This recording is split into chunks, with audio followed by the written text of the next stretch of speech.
Two Jews, both big and tall, no subject too small for the good guys. A Mother's Dream premium podcast team, make it your weekly routine. It's a Good Guys. And if you don't give us 5 stars, what are you nuts?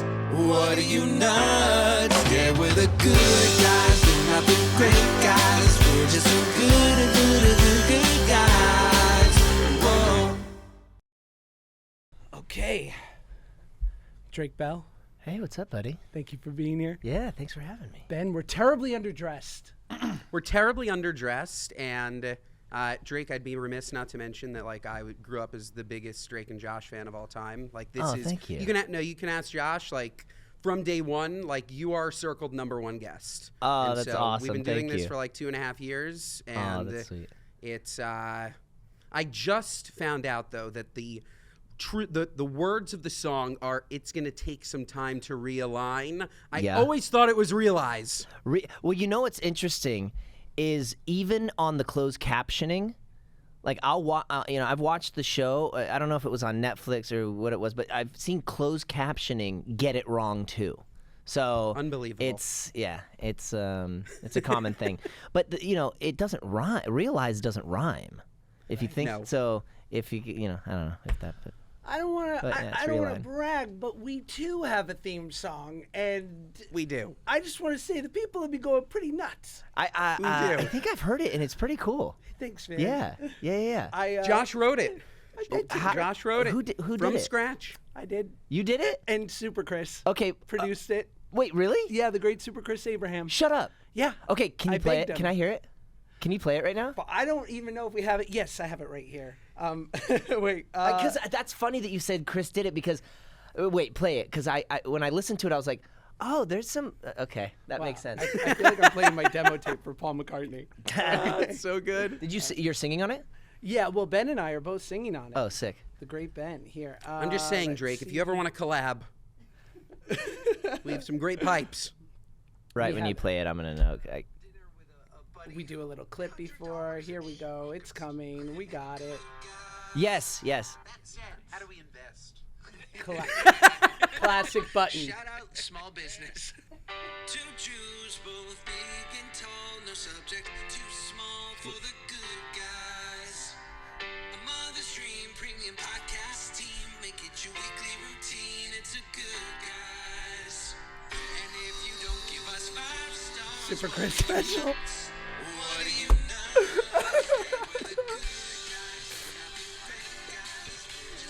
Come on. Come on. Come on.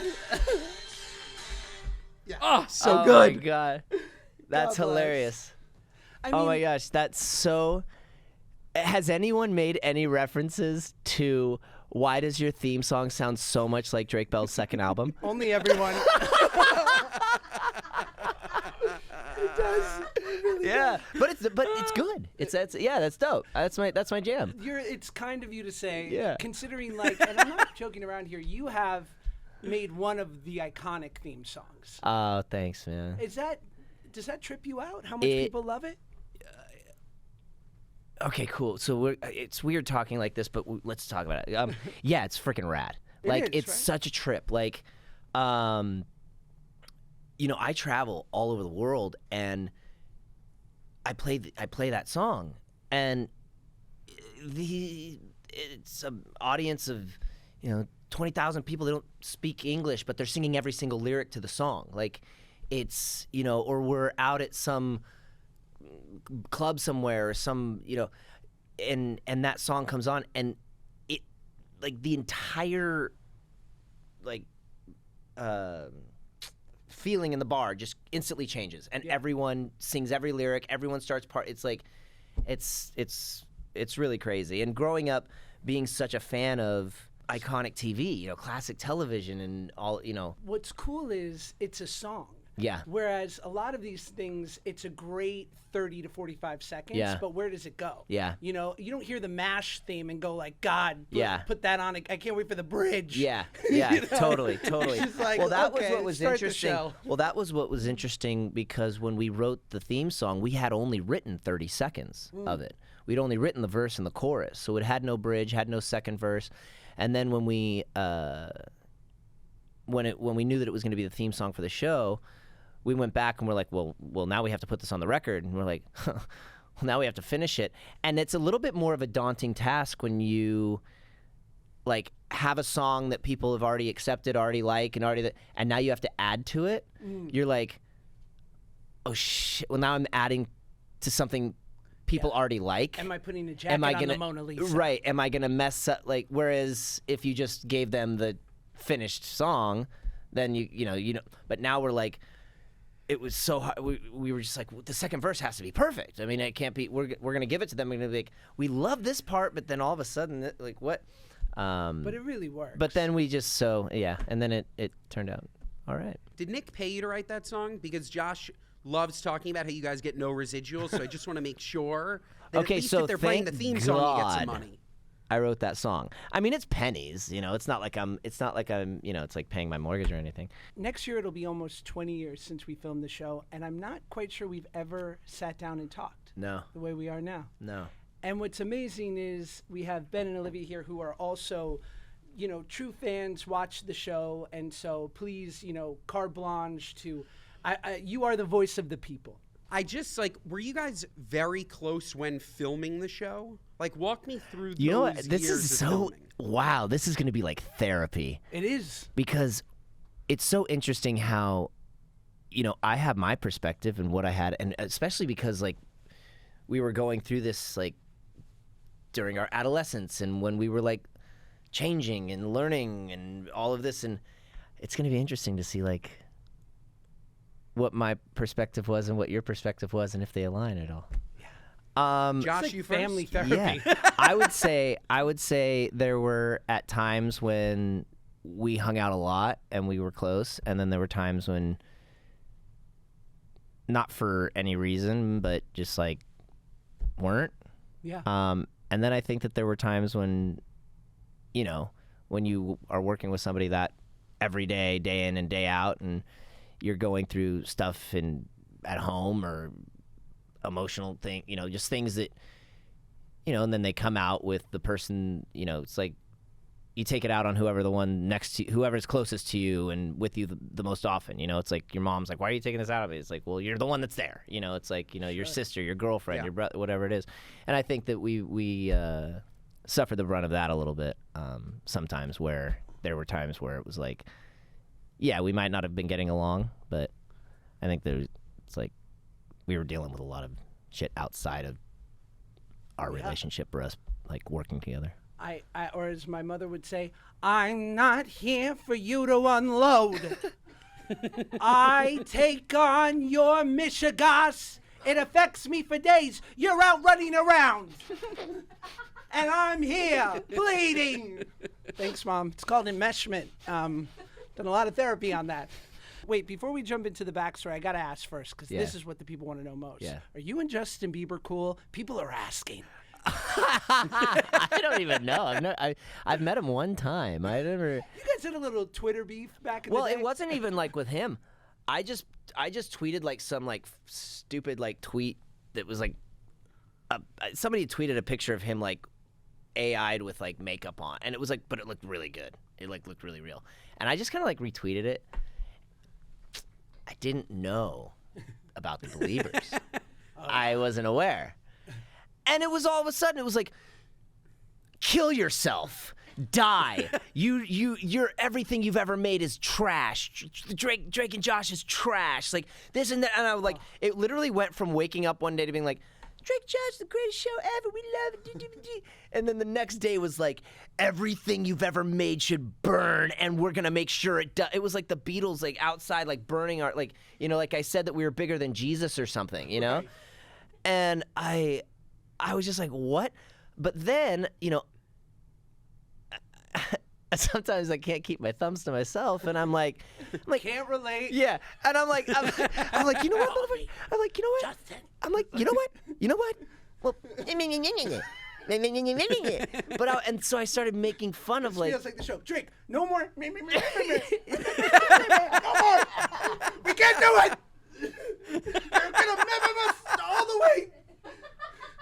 I can only imagine, dude, if we are working on a project together ever in the future, like you would literally just be like, every time I have my phone out, you'd be like, Drake, wait, no, I'm not. It's in the contract. It says right here, Drake Bell cannot ever be texting nor tweeting or Xing, whatever the hell it is. Do you hate money, Drake? Are you allergic to money?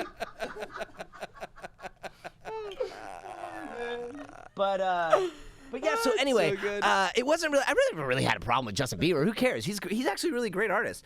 Well, remember then? I remember that you were like many people have had little Twitter beefs. Yeah. And then you had an album release party that I was at. Yes. At the Grove. Yes. And Bieber pulled up. Oh yeah. And Downstairs dude, with mad people. and Kyle Massey, who's like one of Justin's best friends, has been best friends for years. I've known, do you know Kyle and you know Chris, his brother, sure. you know? So, I've known Kyle for years. Well, I'm going up the stairs to my birthday, and I didn't invite Kyle. Like Kyle wasn't on, like, but he runs up to me at the bottom of the stairs. If you remember where, like the outside where you go up and then you go in. Okay. So he runs up to me, and he's like, Drake, I gotta talk to you right now. And I was about to go because remember we played at the album release, and so I was like, oh man, I'm about to go on right now. Like, come upstairs and hang out. Like, I'll talk to you right after I get off stage. And he's like, no, bro, I need to talk to you now. It's really important. And I was like, are you on, like, what is like, you're acting so weird. Like, I'm like, I'll talk to you after. Yeah. Well, after his bus rolled up, I was like, oh, Kyle was like, yo, homie, Justin's on his way here right now. Like, chill I think out. he was giving me the wanting to give me like the warning. But yeah, then he rolls up and does. I didn't. You know, the thing is the It whole was time like- I was doing the thing with the Believers and stuff, like. That was just me messing around. I didn't think in my mind, Justin Bieber was like, in some on an island with Selena Gomez, buying gold and eating, golden chocolate on the top of a mountain. I don't know. I see him as like this untouchable. Like, the hell would he see a tweet from me? Like Justin Bieber, the biggest, like Elvis Presley saw a tweet from me and cared. Like, are you kidding me? I'm petty like that. You know? If I ever have real success, I'm gonna look at them all. But I've never told this story, but I actually I saw Scooter at Bootsy Bellows one night, and. Famous club, West Hollywood. Yeah, hot and so spot. I go up to Scooter, and I'm like, yo, hey, what's up, man? And he looks at me and goes, bro, is that really you on Twitter, or is that like somebody else? I'm like, you see that? And he's like, yeah, Justin does too, man. He's bummed. Drake and Josh is like his favorite show growing up.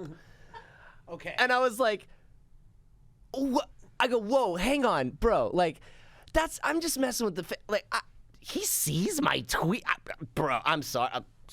Sorry. Like, I just sometimes I don't connect the fact that, like, Sure. this guy that's tweeting, like, from his bed at 6 a.m. has ears around the world. I don't know. Can see. I'm sad. Wait, Ben, were you going to say something? No, I'm just listening. I'm sad to report that the first time I ever met Bieber, we happened to be at a co-ed Russian bath. That's right, at Voda Spa. And I see him walk in, which you would think the only place that he would have some anonymity is with a bunch of old Russian dudes. Yeah, getting of course. hit by grape leaves or whatever. And I Was that here in L.A.? I think I know the place you're talking about. yeah. Yeah. And I would never do this, but I just kind of like, we make eye contact and I go, hey man, nice to meet you. And he goes, oh, we've met before, haven't we? And I go, no, I'd remember. And, and he says, he spends the next couple hours talking my ear off about Drake and Josh. No How much way. he loves it, how much it means to him. He's like literally going to like 7-year-old Sergey being like, Sergey, you ever seen Drake and Josh? This is a show. This is a good show. Oh, and all my I'm gosh. thinking is, oh, you must have been so hurt. Oh my gosh. Well, okay, so I don't know. I'll keep our.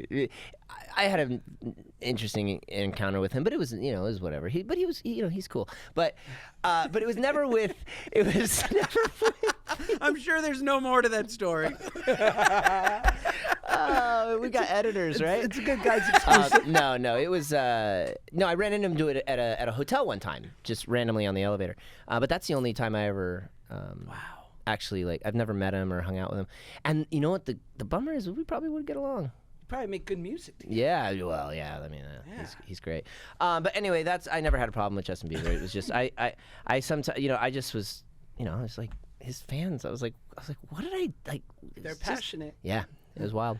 All right, so Benjamin, tell me this, right? The other day, you were at a sporting event. Did you use the 100x zoom on your Samsung Galaxy S25 Ultra? Trick question. I know you did.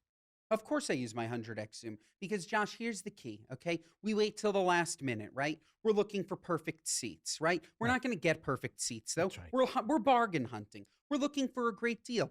But as a celebrity, as two celebrities, we want people to think, Josh, that we're sitting courtside, right? We want them to think we got the great seats. We don't want them to think that we're up in the 300s and we can't see bupkis. So what do, Josh? We hop on our Galaxy S25 Ultra from Samsung. We go to 100x zoom. I'm showing people players' cabooses like I'm sitting right in front of them. It's unbelievable. The other day, like King Yenta, I'm at my son's Little League game, right? I'm using 100x zoom out there. We go home and I can chastise him and say, you think that's how you swing, son? Look at this. I used 100x zoom. You must study. You must learn. Yes. You must come back.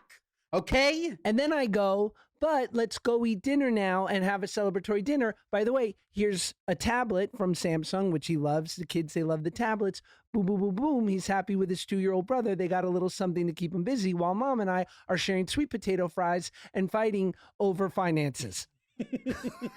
By the way, I wanted to ask you, Ben, did you use the Buds 3 on your flight back from Tampa, the noise canceling feature? Because I know those planes, they're loud. Of course I did. The guy next to me, he's like trying to ask me questions. Where are you from? Oh, can't hear you. Buds 3. What do you want to eat? Oh, sorry, can't hear you. Buds 3. It's perfect. If you want to get your Galaxy S25 Ultra right now, go to Samsung.com. This episode of the Good Guys Podcast is brought to you by Robinhood. With Robinhood Gold, you can now enjoy the VIP treatment, receiving a 3% IRA match on retirement contributions. The privileges of the very privileged are no longer exclusive. With Robinhood Gold, your annual IRA contributions are boosted by 3%, plus you also get 4% APY on your cash in non-retirement accounts. That's over 8 times the national savings average. The perks of the high net worth are now available for any net worth. The new gold standard is here with Robinhood Gold. To receive your 3% boost on annual IRA contributions, sign up at Robinhood.com/gold. Investing involves risk. Rate subject to change. 3% match requires Robinhood Gold at $5 a month for 1 year from first match. Must keep funds in IRA for 5 years. Go to Robinhood.com/boost. Over 8 times the national average savings account interest claim is based on data from the FDIC as of November 18th, 2024. Robinhood Financial LLC, member SIPC. Gold membership is offered by Robinhood Gold LLC. So, Ben, going all the way back, you tee us up. What did you want to know about our... Yes, I was going to say, after your tangent, back to you two. So what I wanted to know was just, Drake sort of answered, like, you guys had your good days, your bad days. You were kind of close. You weren't always close. But, like, from the viewer's perspective, it's like you're brothers. So obviously you have to be best friends. So then once the show ends, the question on everybody's mind always is just, like, what happened to your friendship? But maybe there wasn't, like, a deep enough... Like, maybe that wasn't necessarily a thing. Like, maybe you were just coworkers, and once the project ended, it kind of ended, or was there more to it? Like, what happened? What happened to the two of you? I can start. Mm-hmm. I think from my experience, and we've talked about this before, I came on the Amanda show. We didn't get along at first, but I thought you were so cool, and I really wanted you to like me. And then thankfully we had this shared love of old school comedy and sitcoms and great television. And so once you realized that I was kind of funny and I liked people who liked funny, we were suddenly like, inseparable. Yeah. And it felt like we, had this bond, and then Drake and Josh started. And I think what happened was, and we'll talk about it later, but, watching the documentary and sort of what you were brave enough to share and to explain, which I could never have known at that age, was all the things you were going through Yeah. and facing. Yeah. And because for the most part it wasn't shared with me, this separation started between us. Yeah. And I think I just assumed like, It's interesting too, because as you were just saying that, I'm like, it's like bringing back memories and stuff, and there's a lot of things that you're still realizing, like, as haven't figured it all out. But it's interesting, like, as we talk about our relationship, from Drake and from Amanda's show, and I don't know if this is like just because we've made a lot of bad choices in our lives, or if or if it's just from trauma. But yeah, I have a lot of trouble remembering a lot of things, fair. And things come back as people say things, and I'm like, oh, I forgot. Oh my gosh, I remember that. Like, I was talking to, remember Jill? Remember my girlfriend Jill? Yeah, your ex-girlfriend. I was talking to her the other day, and she had mentioned she had there's this something that I do just for for comfort as an adult, and she mentioned something, and I was like, oh my gosh, like that's why I do like that, so sometimes things come back. But what I was saying was, from Amanda's show, that was the time when we were hanging out and going bowling and staying at each other's places, and you come to my mom's house and we do that. And then as that big break between Drake and Josh and Amanda's show is when I told my mom what was going on. We went to the police, the investigation, all of the stuff that you saw in the documentary. That was when all of that was going on. And then when we shot the pilot, we were in the middle of the investigation, but nobody had known anything because Brian hadn't been arrested. Right. So I had to come back from where, the Amanda show, where the dude was, where the abuse was happening. Yes. The worst part about it being that was my having the monster in your own in your safe place. It's like that's the only place I feel comfortable is when I get to set and hang out with you guys, and we go goof around and put on our masks and wigs and makeup and make people laugh and slide around and get dirty. That's where I feel safe. But it's it sucks because it's shit that Yeah. Nowhere. My house safe. isn't where I feel safe. Yeah. At home. I mean, I did. I mean, I didn't have abusive parents or anything. I had a difficult, divorced parents, whatever. But still, where I felt most comfortable, where I was the happiest, was when I was on set with you guys. And the worst part was every day I got there, there was the monster was there, and so that was the worst. So now there's this whole break. I go into the most insane, just mental breaks and just everything that were the investigation, and it's crazy, And then we do the pilot because he hadn't been arrested when we did the pilot. And we're 14. Yeah, and so now I'm coming back. He hasn't been arrested, and I don't know if you remember, but he came and visited during the pilot, and I got him, and I made sure, and that was an issue, but I still had to play hey, cool, whatever, wow. You're about to get arrested, bro. Yeah. And you don't even know, and he's walking around set during the pilot, and so now I haven't really vocalized this or thought about this really, but when I think talking about a relationship is triggered this thought. He's now I'm entering the Drake and Josh phase where we should be bro, like partners. Like this is our time. Like let's be in this together. Let's like, you know, this is just the first step. Like first it's a show, then we could do this, and like been like really like our bonding. But I came back to the same stage, the same parking lot, the same dressing rooms, the same green room, the same makeup rooms, the same. It's like everything's triggering. Yes. So now, and in the back of my head, the whole time I'm working with doing the pilot, I know that there's this investigation happening. I know that this guy's about to get arrested. I know that shit's about to hit the fan, and nobody in here knows it. Yeah. And I'm 14 or 15, and I'm like, got this whole production, this whole crew. He shows up one day, strolling onto set, walking around. Everyone's talking, and I'm sitting there going, none of you have any idea what is in process right now and what's about to happen. And are you furious that here we are surrounded by all these adults, teachers in theory, people that should have been protecting us, protecting you, and that no one did that? At that time, no. Because at that time, I'm an adult. You know, I'm no. In my 14-year-old head. I want to be not I'm adult. That was a wrong way to say it. I want to be an adult, right? I want to be seen as an adult. I want to be I'm an actor. Like I want to be able to be sitting I don't want to be at the kids table. Like, Sure. You know, just cuz I'm 14, 15, like I'm an actor. I want to be with my peers and like and so you don't really notice it that much, but as you grow into an adult, we're dads now.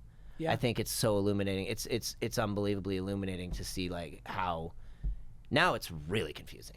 Yes. Now it's very confusing Well, to your point, to how there could be that many people around and not do anything. Like now that we have our kid, I'm like, what? Like, it's beyond. it's And crazy. It's just crazy. We'll talk Terrible. about how many inappropriate things and just lack of protection there was when there should have been, especially a place that's inviting kids Oh yeah. in. Oh yeah. And something I feel bad about is, like you mentioned before, until you sort of shared with me what was happening, I was just looking at it through the prism of a 14-year-old's brain going like, he doesn't want much to do with me. And thankfully, everyone who did know was galvanizing around you, because God knows you needed the support and deserved every inch of it. I didn't know any of this at 14. And in watching the documentary at 38, as a father, as a grown-up, so much was revealed to me. Yeah. And of what you had to go through, I can't even imagine that. And that was the bummer for me, because if you remember, like when we were on the Amanda show, I think it was your birthday or something, but I was I was spending the night at your house, and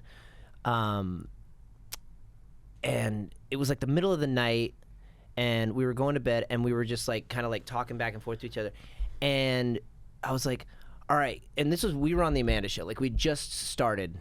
You had just started on the Amanda show, and we were already talking about like, all right, so when it's our show, what's it gonna be like? And then we were talking about having Bobby Costanza. Oh yeah, like Bobby Costanza could be my dad. And then and you could have maybe I like try to book your band like concerts, but I can only get you like to play at like a kid's birthday party, and like literally I remember this like it was yesterday, but we're like literally like, and I'm like, and I'll be the heartthrob and you'll be the funny chubby one. Yeah. And you're like, Josh, you're on drugs. And I'm like, not yet. Not yet. So, but and that's where I always was. And even when we were working on Amanda and we had that moment, it really hit me when, because when I don't know if you were a fan of Amanda as well, but the Amanda show, when Josh first came on, he was a new player. So Amanda and I already had established characters, so we would be doing a block blister, and Josh would be the one that comes in and goes, hey, this isn't what I rented, and you guys are weird, and blah, blah, And then he would have another character. So our characters were like separated, it'd be like me and Amanda, and then he would be the kid that she puts the stuff all over, But we did this Tony Pajamas sketch, and we had to go in and tell her a bedtime story, but we were like basically 14-year-old Danny Sopranos. Danny DeVito. I mean, not Danny DeVito, Joe Pesci and Robert De Niro. Did you ever see that, Ben? I haven't seen that sketch. No. You haven't seen that sketch? It's pretty good. Oh man, No. I wonder. I think they have the bloopers on too, but that was the time we did that sketch, and that was the first time where we were actually working together. And I'm like it's consigliere. So Amanda's like we're babysitting Amanda, and she goes, I want to hear a story, and I go, she wants to hear about a story. Oh, you want to hear a story? I got a story. All right, so you got this. There's this guy, right? He's driving his bike, and he falls off, and his kickstand goes right through his leg. Right through his leg. Yeah, there was blood and guts everywhere. Everywhere. And she's like, yeah, you're talking, and so she's like, and then she's like, I don't like this story. She don't like the story. I got Hey, ears. he's got ears. So, and then I smack him in the back of the head. This is crazy.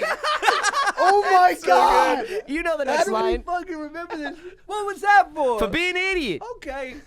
So, my God. so that right there, when I smacked him in the back of the head, and he goes, "What was that for?" And I go, "For being an idiot." He just goes, "Okay." And it was the funniest thing I'd ever seen in my life. Like it just hit. It was so funny. So I break. Now, all right. I'm a kind of a Harvey Korman sometimes. All right. I'm not so much of a Jimmy Fallon, but I'll break sometimes. And so in this, Josh don't like breaking sometimes. I mean, sometimes he gets frustrated. He's like, dude, come on, man. Like, come on, man. Like that was a good one. Like, dude, come on. And so I break. I'm like, sorry. All right, let's do it again. I smack him in the back of the head. The hat flies off. Okay. And I just die laughing again, And then finally we get it together, and I hit him on the back of the head. What was that for? For being an idiot. Okay. And then everyone was laughing. It was just like this. And I'm gonna be kind of like dramatic here, but it was like this moment where I grew up, and I used to show you this stuff all the time. We used to watch this stuff. It was like Abbott and Costello, Martin and Lewis, Gene Wilder and Richard Pryor. Like for some reason, I was always attracted to buddy comedies growing up. Even stuff like, I would even call like Lucy and Ricky, like Desi Arnaz and Lucille Ball. Like that's a buddy comedy team. That's just the type of comedy that I loved was the straight man, funny man, the setup, the put down, the boom, boom, boom. Just that. I was always into that type of comedy. Bing Crosby, Bob Hope, all that. And it was like that moment where I went, and all I ever wanted was like, and I didn't know, I always wanted to be like Dean Martin, but I also wanted to be Jerry Lewis. I'm like, I want to make people laugh, but I also want to sing songs and like get the girl, you know? be the crooner. And so I didn't know, I was like, I always wanted to, it was like, but who's going to be like my Jerry Lewis, or who's going to be my guy? Like, I need somebody else, I'm like, I'm doing this thing with Amanda, that's cool, but like, no, I need like my partner. Yeah. Like my Steve Martin and my John Candy. I need the, Why are they all chubby? well, not all of them. Not all of them. Yeah, there was never a good-looking dude. What about Martin and Sinatra? Yeah. Well, there was some Bing Crosby, Frank Sinatra stuff that we do. But so it was that moment where I was like, holy, I just got like there. This could be something. This could be my thing, and. It's a bummer because then we started doing so much more stuff together. Like one of my favorites is when we played the Boy Scouts, and they didn't give us anything a lot. Like they would just be like, we would just go into hair and makeup, and they would just throw some wig on us and give us a script and didn't tell us like what the character was or what it was. So we just kind of had to make it up on the fly. And it was the one that was like, he snores. I'm sorry. It was and we played the Boy Scouts. And so we're doing more and more and more and stuff like that. And I'm getting so excited because I'm like, just living this dream of like, I'm doing the thing that I've always wanted to do, and I've got my partner to do it with, and this whole thing. And then when the show ended, then it went into all of that darkness, all that stuff, and I had to come back to working with my partner with going, oh, I've got all this stuff that nobody knows about that's going on. Oh, is this gonna hurt our show? Is this gonna, when this drops, is Josh gonna look at me and be like, bro, you took our dream away. Like, you took my dream, like everything, like, are we gonna lose our show? Are we gonna lose? Is Nickelodeon gonna just like be like, well, this is done? Like what? Like there was all of that was happening. Dude, I was losing my hair. Like I had these giant like scabs on my head. I was losing my hair. I had no idea why, and I went to the doctor, and the doctor was checking everything. He's like, yeah, you know, everything's normal. But how's your stress lately? And I was like, well, it's actually really high. He goes, well, that's what this is. All this is from stress. I was like, and I mean, I must have been, because these were like golf ball size, like scabs where I'm losing my, and then I'm like, I gotta go back.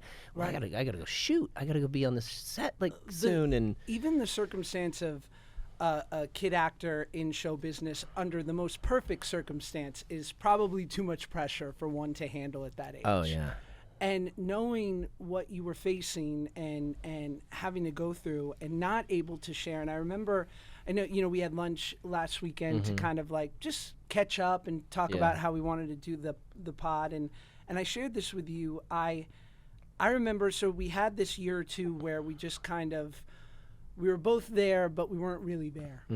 And then it felt like something had turned around, and you can please tell me, I don't want to speak for you, maybe you knew that it was like finally Brian was going to go to jail and get arrested. And so we start to like, our friendship starts coming back, and maybe it was your 16th birthday, but I remember you invited me down to your parents' house in Orange County.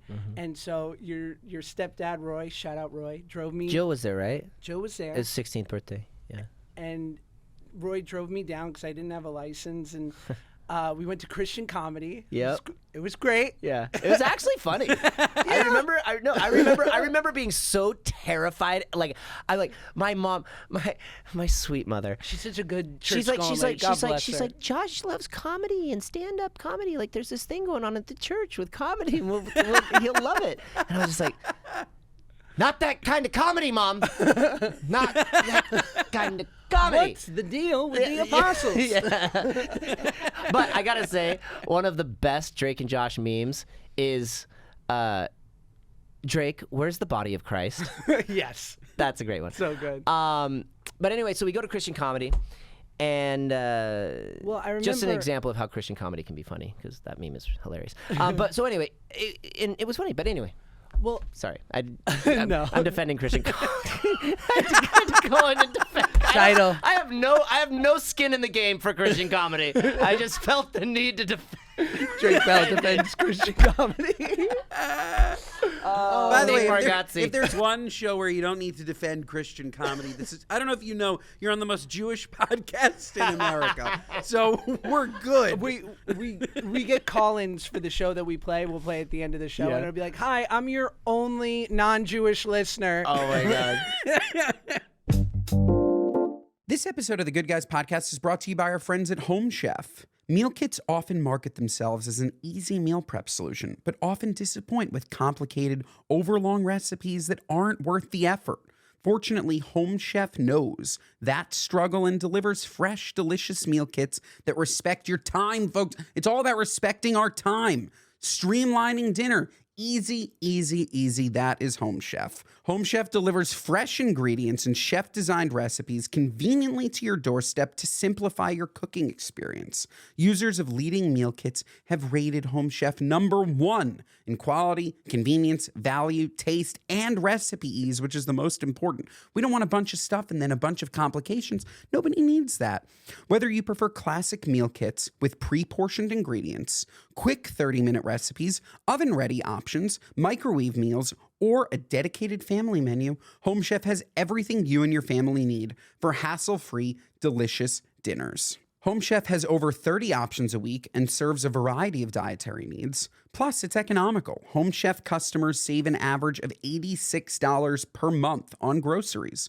And when meal planning ends up on the back burner, check out Home Chef's new 5-ingredient meals that simplify prep with super easy recipes, starting using just 5 fresh, pre-portioned ingredients. How easy is that? For a limited time, Home Chef is offering my listeners 18 free meals, plus free dessert for life, and of course, free shipping on your first box if you go to homechef.com/goodguys. That's homechef.com/goodguys for 18 free meals and free dessert for life. Who doesn't want free dessert for life? I do. Homechef.com/goodguys. Must be an active subscriber to receive free dessert. This episode of the Good Guys podcast is brought to you by Booking.com. Booking.yeah. Every time I use Booking.com to find a place to stay in the U.S., I know they'll have exactly what I'm looking for. They have a huge variety of options from hotels to vacation rentals, and I know I can find exactly what I'm looking for. I found Booking.com has something for everyone, and I mean everyone. I normally talk about the beautiful vacations that I take with my wife. We want to go to a beautiful beach, okay? We're talking gorgeous sandy beaches. But Claudia, she likes a beautiful place to stay, of course. We're going into a gorgeous luxury hotel. We're, of course, going to want a beautiful patio or a terrace that overlooks the water. But how about we talk about the vacations that maybe my parents take? I booked a beautiful vacation for my parents on Booking.com. They're incredibly, incredibly adventurous. They want to see everything, go everywhere. They're going to the Amazon rainforest. And yes, folks, we found them a hotel near the Amazon rainforest because of Booking.com. They're going, they want to see the monkeys. They want to see the lemurs. I don't know if lemurs are there, but they want to see the beautiful greenery. They're explorers. Think Lewis and Clark. That's Ava and Bruce. It's unbelievable. They want to see everything. Rest? No rest for them. They want to go and see everything. And Booking.com had exactly what they were looking for that big, beautiful adventure of theirs. And folks, no matter who you are, Booking.com helps you find the stay that's ridiculously right for you. Find out exactly what you're booking for on Booking.com. Booking.yeah. Anyway, I remember we have this wonderful Christian comedy night, and we have your mom's famous enchiladas, I believe. Yeah. Excellent. Why do you say it like that? They're good. Because you Shut up. know they weren't good. No, they were bomb. I love them. So my mom, They were grew enchilicious. up very poor. Okay. So she learned everything she learned about cooking, about everything. She was extremely poor. So that's all she knows how to cook. But by the way, some of the best food, Yeah, but all right, maybe it's not because she's just poor. I mean, she's just a bad kid. We're cutting that out. God she Robin, married I'm Roy. cutting that out for Thank you. God she married Roy. I will not But let your enchiladas get dragged. chicken enchilada casserole. It's chicken enchilada casserole. I loved it growing up because I had no culture and I grew up in that house and that was all I've eaten and that's all I knew. It was that and Cinnamon Toast Crunch. So it was delicious. Now, as an adult, I apologize that I subjected you to that. No, it's good. I remember your face. I could read your thoughts, and I just, want to apologize. I can't imagine Josh was unhappy with a chicken enchilada at that time. Oh, yeah, I don't no. believe it. No, there's. Big people are not a monolith, Ben. Okay, we're not one yes, thing. they are. Yes, they are. But yeah, you brought this up to me at lunch, and I'd totally forgotten about it. But that's. Well, I remember I had a feeling because Brian, who was ever present during the Amanda show, and then. Well, that's another thing too. You can kind of it was like ever present, right? Like just everywhere that. Yeah. Which is kind strange. of the story for people like that. Mm-hmm. And then he was gone, and I didn't know anything except I had a feeling something happened. And I remember we're in the car. It was you, me, and Jill. And I said, you still talk to Brian? And you just looked at me like, no, Brian's a really bad guy. And I remember thinking, gotcha. And it was all that I needed to know. And I didn't know anything more than that, but I was like, that's clear. Yeah. Gotcha. And I wasn't talking to people like that, I think because we were we were so close that I was like, you're one of the cats that, like, I'm not gonna maybe divulge, but like, you need to know now that that's not a good person. Yeah. Yeah. And I remember, I think it was months after this, I got a text from someone who worked on the show saying, Brian's arrested. Wow. He's going to jail. And I think through my simple teenager mind, I just thought, oh, thank God. Mm-hmm. Like, thank God he's going to jail. Good. Like, and it's only in watching the doc that I can realize that just him being put to justice, which thank God he was and deserved to go longer. But like, what about you? Yeah. What about the trauma you endured? Yeah. It's so much deeper. It's so much more unacceptable than all that. It's not this clean, well, he went to jail, so everyone's all better now. Yeah, and you know, it was hard, I think, during that time because when we went to court, the entire side of his courtroom was full of people who I thought were my friends and people who I looked up to, people whose careers I would like mine to be one day. And I'm like on the side with like Robert and Roy, and I think it was me and my mom. I think Michael might have been there. It's hard to see that's where the memories like kind of get fuzzy. Yeah.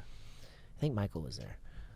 But that man, I had a good point here. But anyway, seeing that side of the courtroom was like, okay, so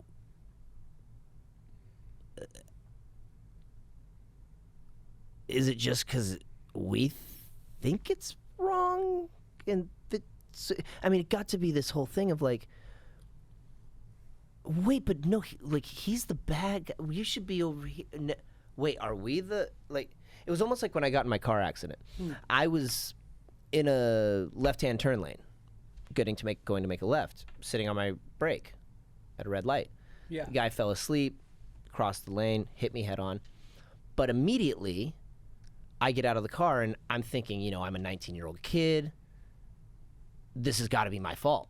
I must have been somewhere. I must have thought that was a left-hand turn lane. I must have been in the wrong place. I must have been like this.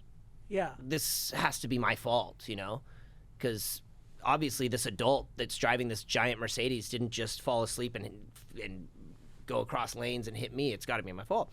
And so it kind of like apply that to like when you see that courtroom like that, right? Yes. You're like, oh well.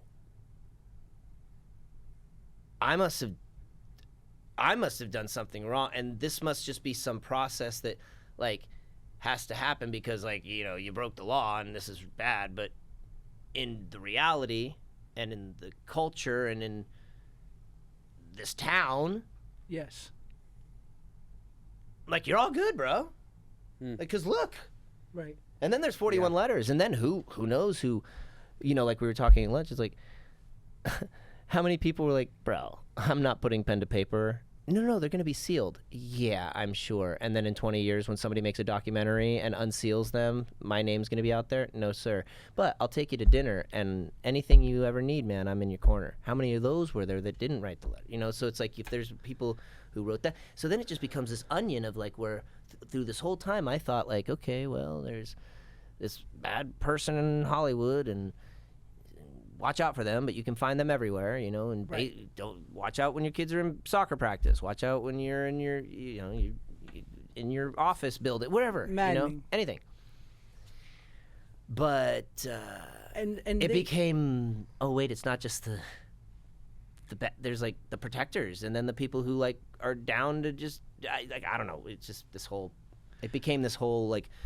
I was on the blacklist, and there was a cabal, and I was like Raymond Reddington, ready to just like take everyone out. Yeah, I mean, you talked about this in the doc, but for you to find these 41 letters that they discovered of people who were sort of writing, basically they were character witnesses of Yeah. Brian's, right? Like Yeah. defending him. Yeah. And you and I talked, and feel free if you don't want to talk about it, Yeah. of just like how shattering that Well, was. I read you one of them. I mean, you could give the. It's fucking bonkers. I mean, it's you could insane. give the audience a Just- taste of what I mean, from what just that one letter. I mean,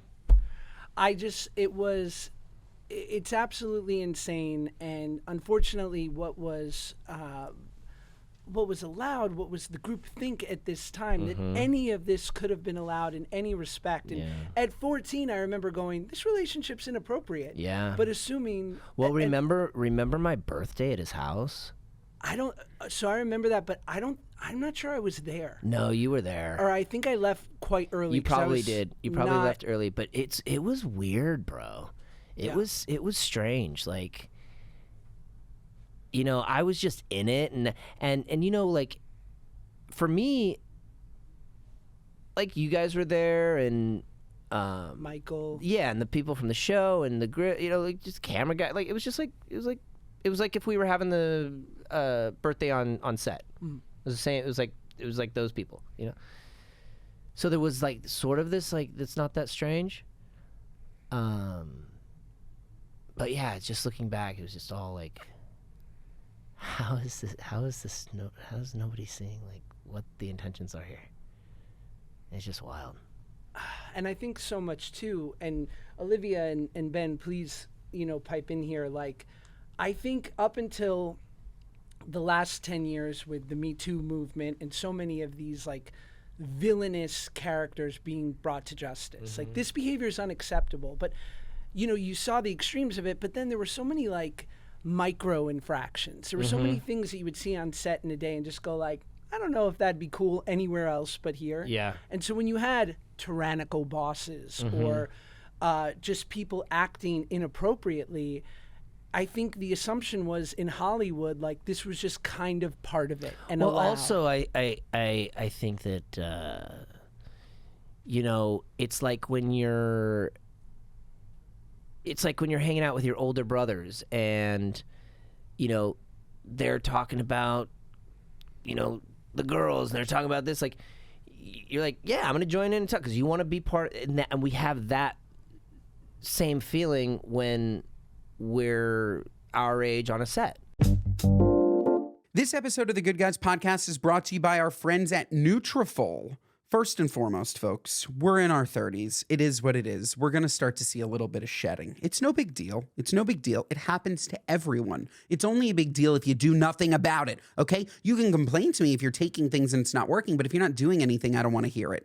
Nutrafol is here to help us decrease our shedding. They've been helping me decrease my shedding for over a year. Your hair is so much more than what you see when you look in the mirror. From stress and nutrition to hormones to lifestyle, so many internal factors affect what you see on the outside. With Nutrafol's science-backed, whole-body approach, nourish growth from within and receive your best hair yet. Folks, I mentioned this. Hair thinning, it's very common. It's a frustrating problem that us men deal with. But Nutrafol is here for us. It's not only here for you, it's here for me. It's here for us, because Nutrafol is the #1 dermatologist-recommended hair growth supplement brand, trusted by over 1.5 million people. See thicker, stronger, faster-growing hair with less shedding in just 3 to 6 months with Nutrafol. Thinning hair is different for men and women, so a one-size-fits-all approach to hair growth simply doesn't cut it. Nutrafol has multiple formulas for men and women that are tailored to different lifestyle stages, such as postpartum or menopause, and lifestyle factors such as a plant-based diet, so you can get just what you personally need. So folks, start your hair growth journey with Nutrafol. For a limited time, Nutrafol is offering our listeners $10 off your first month subscription and free shipping. Who doesn't love free shipping? When you go to Nutrafol.com and enter the promo code GoodGuys10. Find out why over 4,500 healthcare professionals and stylists recommend Nutrafol for healthier hair. Nutrafol.com, spelled Nutrafol.com, promo code GoodGuys10. That's Nutrafol.com, promo code GoodGuys10. This episode of the Good Guys podcast is brought to you by Caraway. Folks, you know, in the Safra Ashray household, we absolutely love Caraway. What you don't know is that in the Safra household, the other Safra household, Senior Safra, they also love Caraway. My dad professional chef, obsessed with caraway. All that he uses in his house is caraway. He'll call me. He'll say, Ben, I need more caraway. I'm like, Dad, you have 150 pans. How much more caraway could you need? Every day it's something else. He absolutely loves caraway. He loves the beautiful colors. He loves the nonstick elements. He loves the weight of them. They feel super premium because they are super premium. But folks, what I love about caraway and what you should love about caraway is the fact that when you make the switch to caraway, you're making the non-toxic switch, okay? We're going from toxic to non-toxic. Let me tell you a couple of statistics, okay? The amount of plastic in brain samples has increased 50% since 2016. Coincidence? I think not. A single scratch on a Teflon cookware can release over 9,000 microplastic particles. That sounds like too many microplastic particles to me. 12 million tons of plastic enter our oceans each year. That's a garbage truck worth of plastic every minute. Over a lifetime, a person consumes at least the equivalent of the height of the Eiffel Tower, 363 meters in microplastics. Shouldn't we stop eating plastic? I don't want to eat plastic. Do you want to eat plastic? I don't think so. So we need to make the switch. We need to make the switch to caraway. We did the math, folks, and there is no better time to make the healthy swap to caraway than right now. Our favorite cookware set will save you $150 versus buying the items individually. Plus, if you visit carawayhome.com/guys10, you can take an additional 10% off your next purchase. This deal is exclusive for our listeners. So visit carawayhome.com/guys10 or use code guys10 at checkout.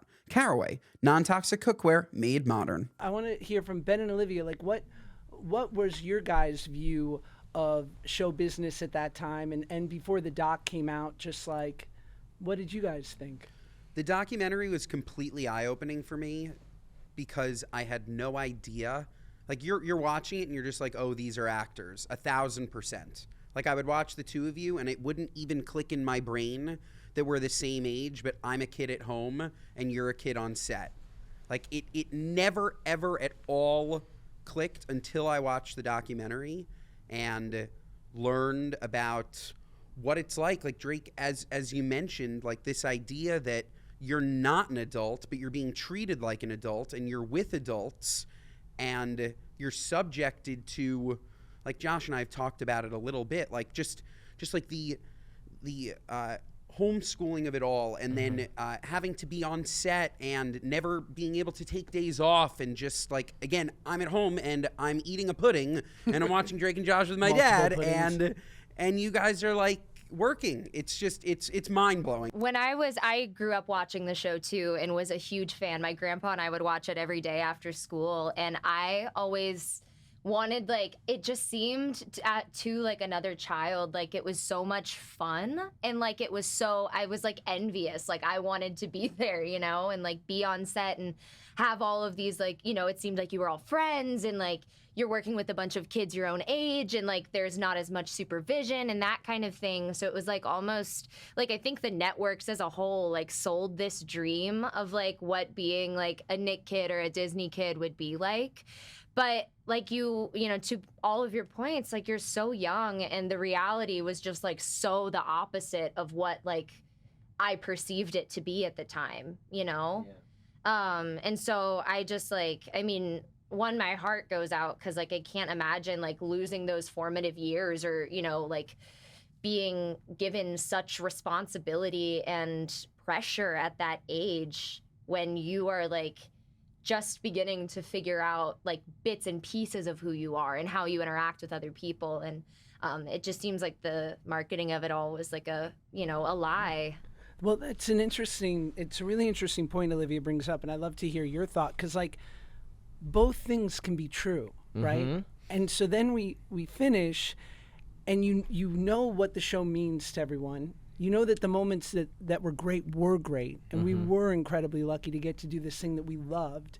But there's also the truth of everything you went through and everything that was just an experience for a kid that was unacceptable in so many ways. And you wrestle with this idea of like, I remember people would ask me about the show or something, and I would say, well, I lost 100 pounds and had to get sober at 21.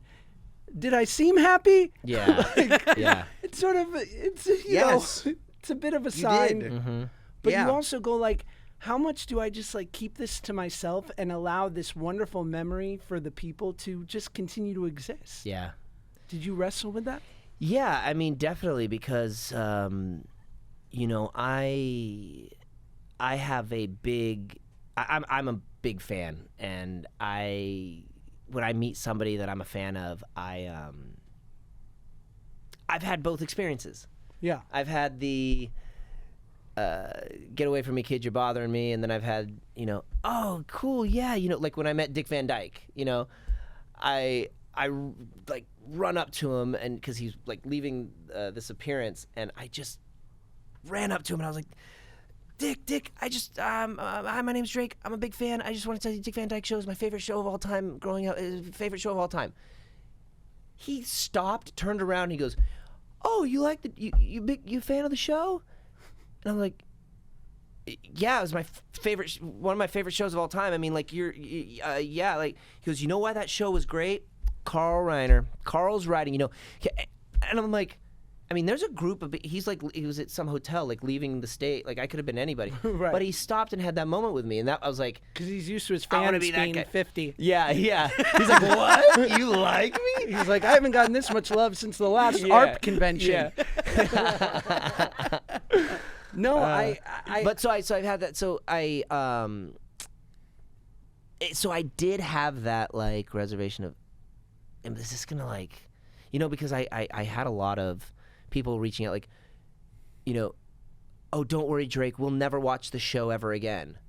Yeah. You know, like, oh, now watching the show, it's so hard to know what you were going through while you were making this. Like, and I'm like, whoa, no. Like, dude, when lights, camera, action, and I walk in and Josh is wearing a dress, like, that's when I'm in. That's when I'm. Were we ahead of the times? How Josh about was that, trans. bro? How about that? You know. But that was where I actually was comfortable and happy and stoked, and I'm very proud of what we did, and you know, I loved the show, and I was showing a friend of mine who had never seen the show. And it was like one of the, like, what? You've never seen? I was like, I'm gonna show. Let me just show you a couple episodes. And I watched like Paging the Doctor episode. Yeah. Running Over Oprah. Yeah. And I think one other one. And So good. It was in that like third, fourth season where I hadn't watched the show for a while, and I was watching the show, and I was like, this is like Seinfeld. I was like, this is really good. I'm like, our timing? I'm like, there was like some things that you had said, like in the bed, in the hospital room, and it wasn't even a joke. Like, it was just a response, like to set me up. It was just to get the scene to the next point, you know? Sure. And it like wasn't even a joke, but like you said it, and it was like a huge laugh, and I'm like cracking up, and I'm like, that's the magic that like people don't get. It's like, oh, just put two guys together and they'll be funny or whatever. And it was like those. Wow, am I tearing up right now? I know, I am too. Kind of. This is. But it's like that's the kind of things where like it would be like whoa, just take it easy, man, right? Like that's not a joke in the script, Yeah. you know. But we just picked up on these little things, and we would do these little things, you know, that were like. It just made us, and like made it what.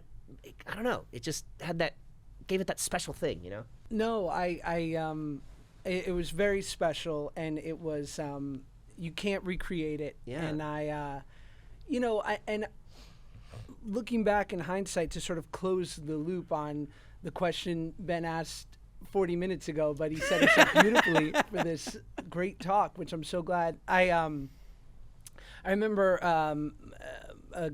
my wife's close friend, good family friend, Libby, she said, I told her we were going to do this, and she's like, oh my God, she's like, and who cares if you even air it? Yeah. Like, at least you guys are really talking it out, Yeah. you know? And yeah, well, I was talking to Janet, the same thing, and she's like, you know, it's so, you know, it's just, all the people who know us, you know, it's like, it's so really cool to just like get, because at lunch we were talking about it too, and it was funny because it was a short lunch. He was with the kids that day, and I was driving home, and I was like, oh, I forgot to tell him this. Oh, I forgot to tell him this. Oh, I wanted to tell him about this. And then I was like, oh, I'll just text him about it. I'm like, no. It was so funny. I'm like, no, don't text him. That'll bother him. Like, wait till he texts you. Play cool. Yeah, I was like, just come wait till. on. I was like, wait till he texts you. Like, don't look like too excited. You know. Ben, you've had that with me too, right? You don't want to, you like to play hard to get. It's so funny. It's like an ex-girlfriend. Yeah, It's like, yeah. But an ex-girlfriend that you really want to get back with. Yeah. Oh man.